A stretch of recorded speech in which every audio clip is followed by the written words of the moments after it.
할렐루야, 사랑하는 신내교회 성도 여러분, 오늘은 1월 12일 목요일 아침입니다.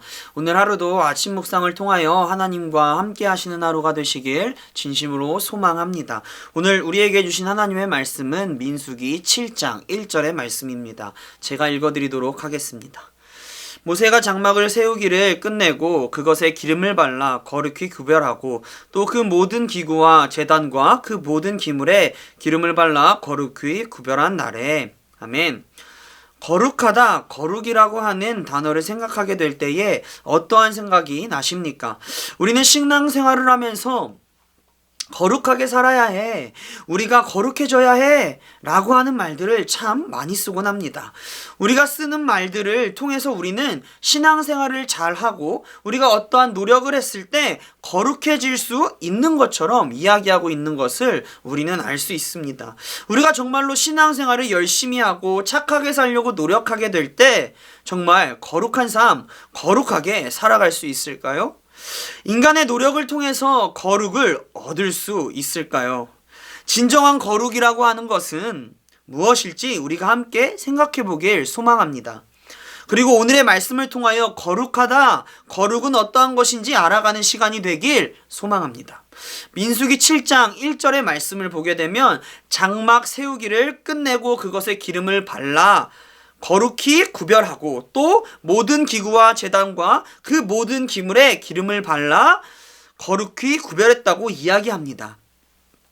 즉 성막과 성막에 있는 모든 것에 기름을 발라서 거룩히 구별했다고 이야기하는 것입니다. 1절에서 기름을 발라 거룩히 구별하고 이렇게 말하고 있습니다. 이 말만 통해서 보면 기름을 바르면 거룩해지는 것인가 하는 생각을 할 수 있습니다. 그런데 그 전에 우리가 알아야 할 것이 있습니다.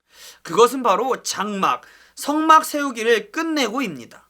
기름을 발라서 구별되어지고 거룩해지는 것이었다면 성막이 완성되기 전에 성막에 들어갈 물품에 미리 기름을 바르고 구별해 놓으면 성막이 완성되고 난 후에 성막 안으로 넣기만 하면 되니 미리미리 준비할 수 있습니다. 그런데 오늘의 말씀에는 분명히 명확하게 순서를 이야기하고 있습니다. 성막이 완성하고 난 후에 성막에 기름을 발라 거룩히 구별하고 성막의 모든 것에 기름을 발라 구별하였다라고 이야기합니다.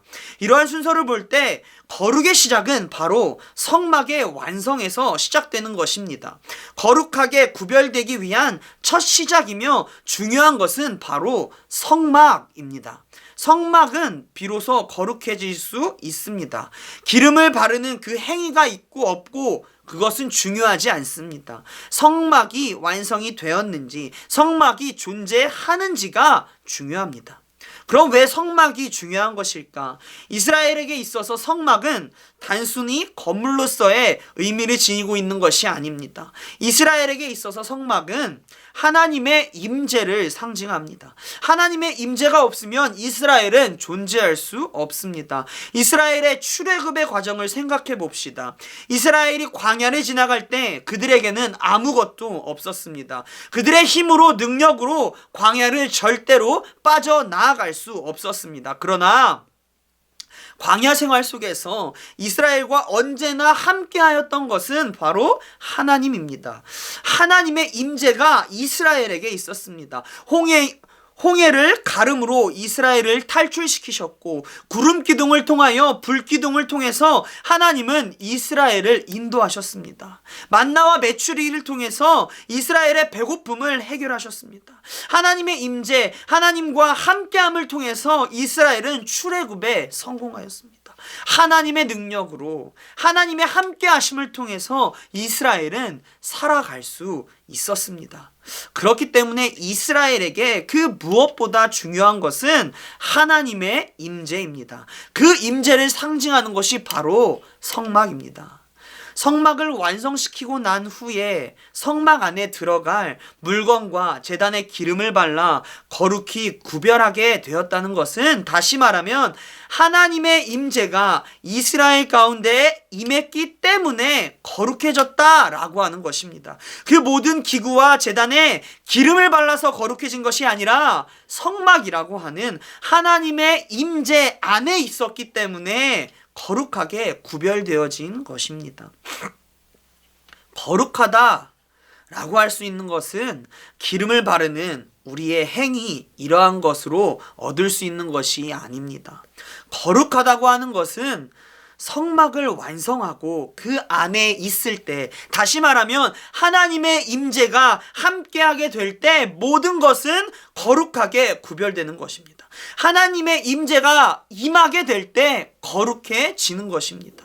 사랑하는 성도 여러분, 시작할 때 제가 드렸던 질문의 해답을 찾으셨습니까? 거룩하다고 하는 것은 우리가 교회에 열심히 봉사해서, 우리가 세상에 착하게 살아서, 우리가 무엇을 해서 마치 물건에 기름을 바르는 행위를 했다고 해서 거룩해지는 것이 않는 것처럼, 우리가 무슨 행동과 노력을 했다고 해서 우리가 거룩해지는 것이 아닙니다. 성막이 완성되어지고 그것에 기름을 바르니 구별되고 거룩해지는 것처럼, 가장 먼저 우리가 거룩해지기 위해서 해야 하는 것은 하나님의 임재, 하나님과 함께하는 것입니다. 거룩의 첫 번째 조건은 하나님 안에 거하는 것입니다. 하나님 안에 먼저 거하게 될 때 우리는 그때 비로소 거룩해질 수 있습니다. 거룩하게 살고 싶습니까? 그렇다면 하나님 안에 있으려고 노력하십시오. 수단과 방법을 가리지 않고 하나님을 붙잡으려고 노력하십시오. 예수님과 함께하는 것에 우리의 모든 것을 투자해 보십시오. 그러면 우리의 삶은 자동적으로 거룩하게 됩니다. 거룩하게 살기 위해서 거룩하신 하나님 안으로 들어가는 것입니다. 거룩하신 하나님과 함께하는 것만이 거룩한 삶을 살아갈 수 있는 유일한 해답입니다. 끊임없이 거룩하게 구별되어 살고 싶습니까? 그렇다면 절대로 하나님의 임재를 벗어나지 마십시오. 하나님을 떠나지 마십시오. 이스라엘이 성막 중심으로 살아갔던 것처럼, 다시 말해 하나님의 임재, 하나님과 함께함을 중심에 두고 살아갔던 것과 같이 우리들도 우리들의 삶의 기준, 삶의 중심에 하나님을 두고 살아가길 소망합니다. 주기도문하도록 하겠습니다. 하늘에 계신 우리 아버지여, 이름이 거룩히 여김을 받으시오며 나라가 임하시오며 뜻이 하늘에서 이루어진 것 같이 땅에서도 이루어지이다. 오늘날 우리에게 일용할 양식을 주시옵고, 우리가 우리에게 죄진 자를 사하여 준 것 같이 우리의 죄를 사하여 주시옵고, 우리를 시험에 들게 하지 마시옵고 다만 악에서 구하시옵소서. 나라와 권세와 영광이 아버지께 영원히 있사옵나이다. 아멘.